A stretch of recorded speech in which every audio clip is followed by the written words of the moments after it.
आसतु आमे आज आलोचना करिबा वर्षा दिनिया सर्दी रोग उपर। मो प्रथम कहि रखुची आपण को जो औषध सब मु कहूची या साधारण औषध आपणकर असुविधा किछि हेले आपण निकटस्थ जणे शिक्षित होमियोपैथिक डाक्तर को परामर्श करेंगे और तांको परामर्श अनुसार आपण औषध सेवन करेंगे।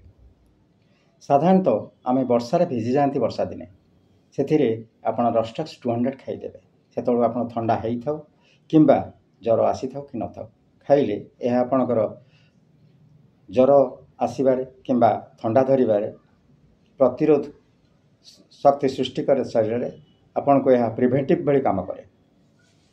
जदि आपन को मुंड बिंधिला आप बेलाडोना खाईपर, थंडा नाकरू पानी गड़िले आप बेलाडोना खाईपर, जदि सिंगाणी मोटा ही आसना आप मार्क्सल खाईपर, आपणकर जदि तंटी पथा रोचे थंडा रही तार आप हिपरसाल्फ खाईपर किंबा आपन आखिरू ना पानी गड़ुची नाकरू पानी गड़ुची एलियम सिपा खाईपर।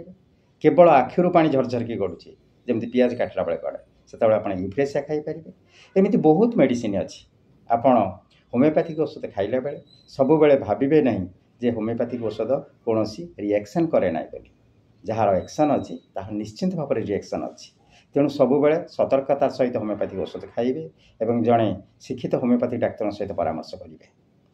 आपण मानकर जेकोसी प्रकार साधारण रोग उपर मु प्रतिदिन किछि औषध कहि आपण माने केवल घरे गोटे दुईटी औषध व्यवहार करें। जदि देखिले असुविधा होछि ताहले आपण डाक्तर परामर्श नेबे।